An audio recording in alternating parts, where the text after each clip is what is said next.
turmush o'rtog'i zo'rlab bor abort qildirib kelgin deb jo'natgan. Turmush o'rtog'im bilan men ajrashaman, ularning ikkinchi hayotlari bor. Qaynona bularning erlarini boshqa oila qildirgan. Ro'za vaqtida bilasizmi, bir narsaga jahlim chiqadi. Homilador ayollar abortga kelganda, o'sha farzandni kerak emas bo'lganda yoki eri majbur qilganda. Bilasizmi, shunaqa holat bo'ldi. Mana shu ro'za oylarida hech esimdan chiqmaydi. Ya'ni ayol murojaat qilib keldilar. 4-5 haftalik, ya'ni 1 oy kam salkam homilani to'xtatishgan. Bitta farzandi bor.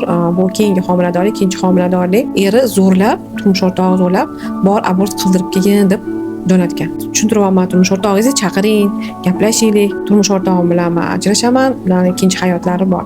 Qanchadir vaqt yashagan, bitta farzand ko'rgandan keyin ozgina kelin bilan qaynona o'rtasida kelishmovchilik bo'lgan va shuni hisobiga turmush o'rtog'i ayolni uyiga jo'natgan. Er-xotin pinhona ko'rishib yurgan. Bu yerda qaynona bularning erlarini boshqa oila qildirgan. Hali bular to'laqonli zagsdan ajrashmagan va erkak ikkita ayol bilan yashagan. Bular pinhona uchrashuvlari oqibatida o'zini qonuniy eri shundan homilador bo'lib qolgan va endi eriga farzand kerak emas deb, men boqolmayman, bor abort qilgan degan. Eng yomoni ayol juda ham tug'gisi kelyapti, ya'ni o'sha abort qilgisi kelmayapti, lekin o'sha er tomonidan bor abort qilgan ayol o'zini ota-onasi bilan yashaydi. Ota-onasi ham bilmaydi bu eri bilan uchrashib yurganini. Qanaqa qilib men ikkita bola bilan uyimga sig'aman deb shu narsani qilgan. Qo'sh xotinlik juda ham bu qanaqadir bir mavzu. Bu mavzuga men kirish xohlamayman ko'chasiga. Bu temadan sal yiroq bo'lishga harakat qilaman. Hech qachon maslahat ham bermayman, boshqa ham qilmayman. Endi hayot charxpalagi shunaqaki, bir nimani kattalik qilib aytib qo'yishdan ham qo'rqaman. Hech qachon birinchi xotinni ham, ikkinchi xotinni ham asosat qilishga haqqim yo'q.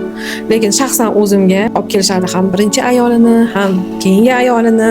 U yo taraf yoni bilmaydi, bu taraf yoni bilmaydi. Men kimnidir tanqid qilishga, aql o'rgatishga haqqim yo'q. Hammani o'zini aqli xushi joyida, hammasini o'zini hayot tajribasi o'ziniki bor, oilasi bor, boshi bor o'ylaydigan kim o'ziga loyiq topsa birinchi, kim o'ziga loyiq topsa ikkinchi xotin bo'lishga haqqi bor.